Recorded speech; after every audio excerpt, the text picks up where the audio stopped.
चलिए एक कहावत सुनाते हैं आज आपको कि 9 दिन चले 2.5 कोस। मतलब इतना सब देखने के बाद भी युधिष्ठिर शकुनी के साथ एक बार फिर जुआ खेलने पहुंच गए और फिर से हार गए। असल में युधिष्ठिर को लगा कि अगर राजा जुए का न्योता ठुकराएगा तो सब उसे कायर कहेंगे, या कहीं दुर्योधन का न्योता ठुकरा कर वो उसे युद्ध छेड़ने का मौका तो नहीं दे रहा है। शकुनी ने युधिष्ठिर के इसी डर का फायदा उठाया। ये सब मैंने देखा। मैं आकाश हूं, मैं वो भी देख सकता हूं जो औरों को नहीं दिखता। युधिष्ठिर को हारना था सो वो हारे। फिर तो भीम चाहे कितना भी गरजता रहे, क्या फर्क पड़ता है। अधर्मी दुर्योधन, मैं आज तुझे जीवित नहीं छोड़ूंगा। तेरे इस षड्यंत्र के लिए तुझे मरना ही होगा। गुरु द्रोण, पितामह भीष्म, कृपाचार्य, सुन ले आप सब। आज कोई मुझे इस हत्या के लिए दोषी नहीं ठहराएगा। शांत हो जाओ भीम, तुम्हारी मनोदशा ठीक नहीं है। ईश्वर तुम पांडवों को हार को सहन करने की शक्ति दे। चुप चुप रहे शकुनी। कहीं ऐसा ना हो कि दुर्योधन से पहले तू अपने धाम चला जाए। मेरा तो पता नहीं भीम, पर तुम्हारा ये क्रोध अवश्य ही तुम्हें मार डालेगा। क्रोध से सिर फट जाएगा तुम्हारा, और अगर ऐसा हुआ तो तुम्हारा भेद खुल जाएगा। तुम लगते हो बलशाली, पर मटके सी खोपड़ी अंदर से है खाली। शक को नहीं।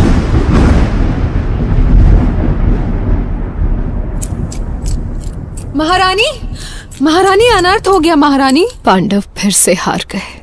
हाँ, और भीम बहुत क्रोधित है। लगता है सभा में कोई अनहोनी होने वाली है। अच्छा, तो उनमें अब भी कुछ आत्मसम्मान बाकी है। उनके क्रोध के ये बादल केवल गरजते हैं। एक बार फिर धर्मराज उन्हें शांति और धर्म का पाठ पढ़ाएंगे और फिर सब कुछ शांत हो जाएगा। और हम उनके धर्म के नाम पर दर दर की ठोकरें खाएंगे।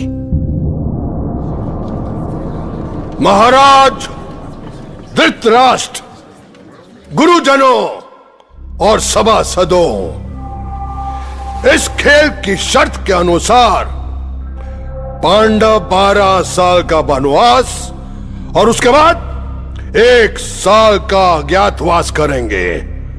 और यदि अज्ञातवास में इनका भेद खुल गया तो इन्हें फिर से 12 साल का वनवास करना होगा।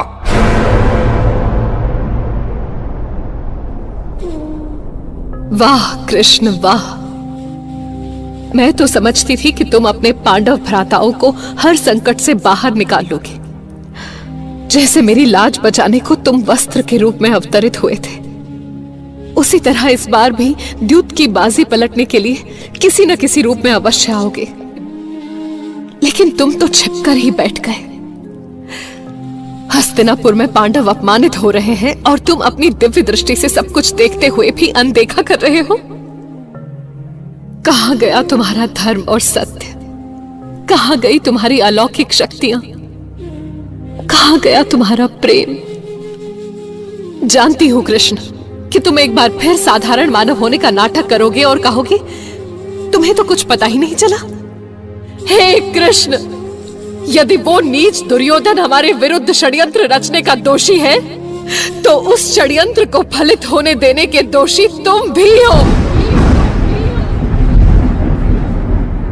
सुन रहे हैं बंसी?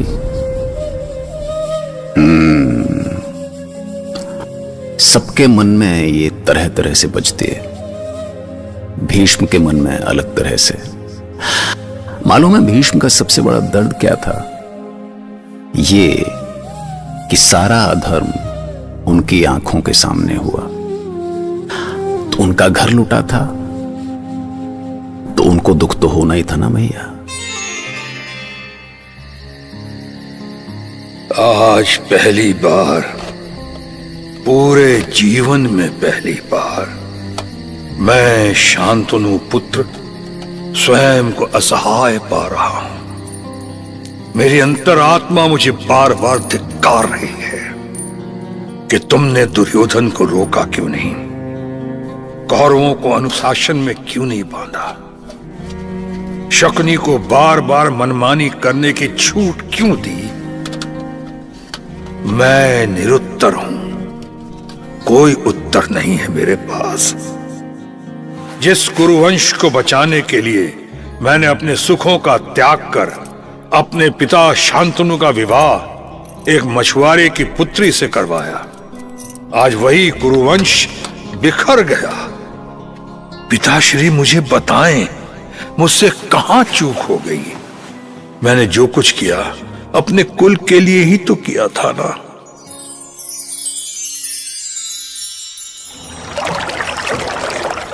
सत्यवती, तुम ईश्वर की सारी रचनाओं में सबसे सुंदर हो। संसार में तुम जैसी कोई स्त्री नहीं है। तुम्हारा प्रेम पाने के लिए मैं तुम पर अपना सब कुछ न्यौछावर कर दूंगा। नहीं महाराज नहीं, आपकी शक्ति के सामने संपूर्ण आर्यवर्त अपना सर झुकाता है। आपके गुण, शील और सदाचार के सामने कोई नहीं ठहर सकता। मुझसे प्रेम की भीख मांगकर मुझे लज्जित ना करें महाराज। मेरा ये समर्पण ही सच्चे प्रेम की पहचान है निषाद पुत्री। सत्य कहता हूँ, मुझे लगता है जैसे तुमसे दूर रहकर मेरा ये जीवन अधूरा रह जाएगा। मुझे धर्म संकट में ना डाले महाराज। मैं ना तो ना कह सकती हूँ और ना हाँ। आर्य श्रेष्ठ महाराज शांतनु की महानता के सामने मेरा क्या अस्तित्व है। मैं ना कहने का दुस्साहस तो कर ही नहीं सकती।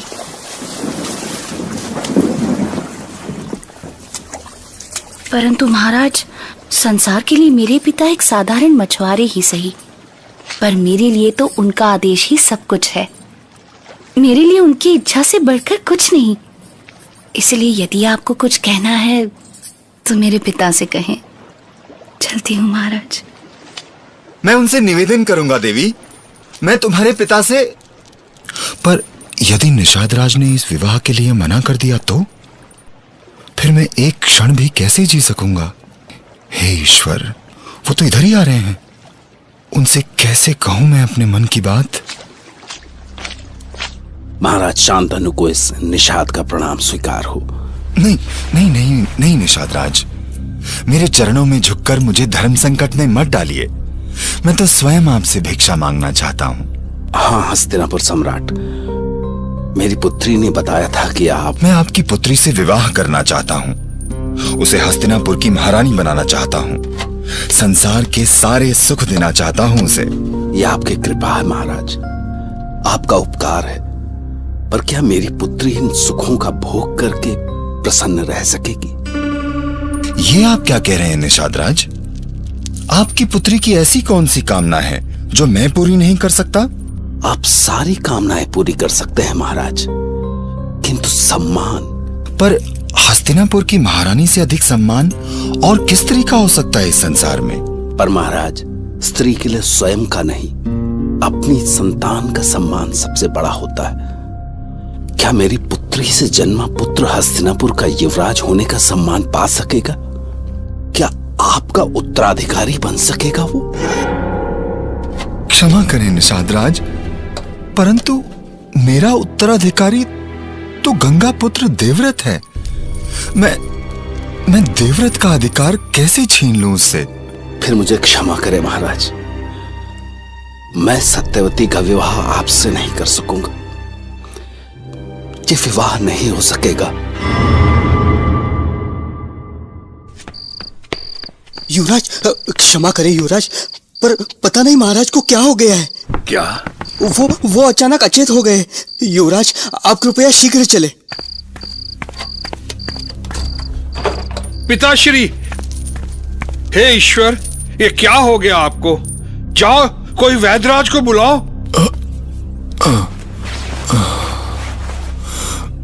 मैं ठीक हूं देवव्रत, मैं ठीक हूं। तुम युवराज हो पुत्र। तुमसे तुम्हारा अधिकार कोई नहीं छीन सकता। ये अचानक क्या हो गया आपको? आप तो बहुत पहले ही मुझे युवराज घोषित कर चुके हैं, फिर ये आज सब कुछ ठीक तो है ना पिताश्री? नहीं, कुछ नहीं पुत्र, बस ऐसे ही मुख से निकल गया। तुम युवराज हो पुत्र, तुम हस्तिनापुर का भविष्य हो, तुम हस्तिनापुर का भविष्य हो। आप विश्राम करें पिताश्री, आप शांति से लेट जाएं।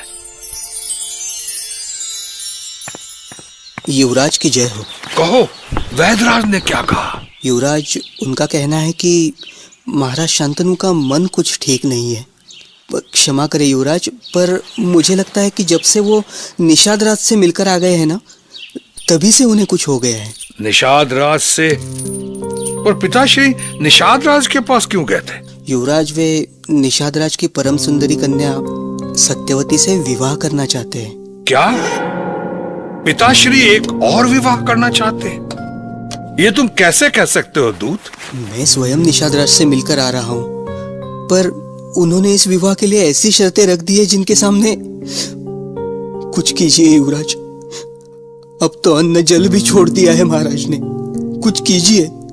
हे ईश्वर, ये क्या हो गया? पिताश्री की ये दशा जानकर माता गंगा पे क्या बीतेगी?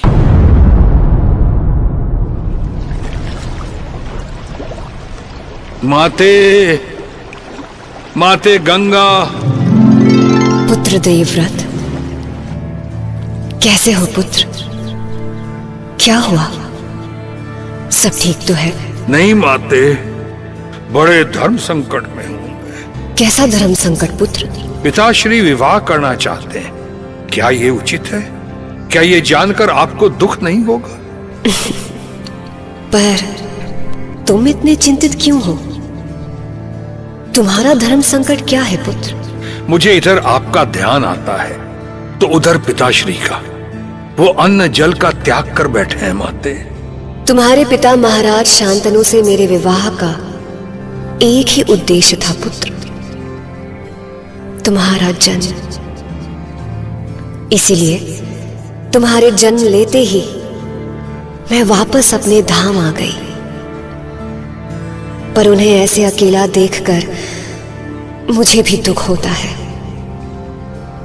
अब तुम्हारे पिता स्वतंत्र हैं पुत्र। उनके इस विवाह से मुझे प्रसन्नता ही होगी। आपने मेरा संकट हर लिया माते। अब पिताश्री की प्रसन्नता के लिए आपके पुत्र को जो भी करना चाहिए वो मैं करूंगा। आयुष्मान भव पुत्र, आयुष्मान भव। देवव्रत, आप धर्मात्मा हैं, ज्ञानी हैं, शक्ति संपन्न हैं, पर मैं एक साधारण व्यक्ति हूं। मेरे मन में कुछ शंकाएं हैं, और जब तक उन शंकाओं का समाधान नहीं हो जाता मैं अपनी पुत्री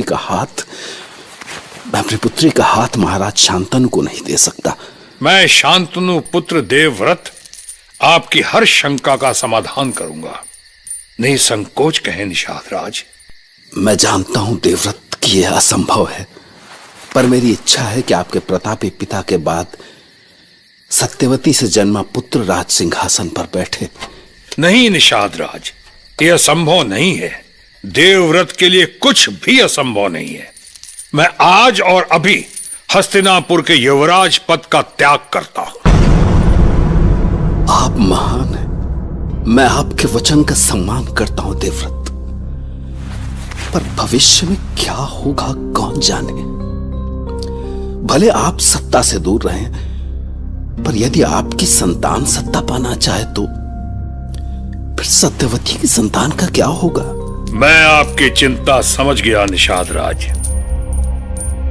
मैं भरतवंशी गंगा पुत्र देवव्रत धरती आकाश समस्त ग्रहों नक्षत्रों और 10 दिशाओं को साक्षी मानकर अपने संपूर्ण संचित आत्मबल से प्रतिज्ञा करता हूं कि निषाद पुत्री से अपने पिता शांतनु से विवाह के बाद सदा सत्ता से दूर रहूंगा।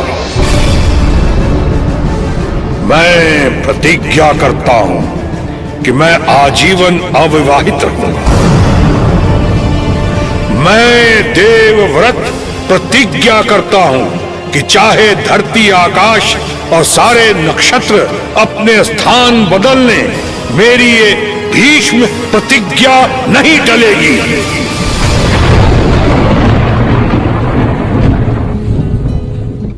कुरुवंश के मोह ने भीष्म यानी देवव्रत को ऐसा जकड़ लिया था कि उन्होंने अपनी सारी इच्छाओं को किनारे कर ऐसी भीष्म प्रतिज्ञा कर डाली। क्या है कि कभी कभी त्याग भी मोह का ही दूसरा चेहरा होता है। बात थोड़ी मुश्किल लग रही होगी, मुझे भी लग रही है, हालांकि मेरे लिए है नहीं, लेकिन शायद होगी। ये दुनिया इतनी आसान भी कहाँ है गुरु? महाभारत।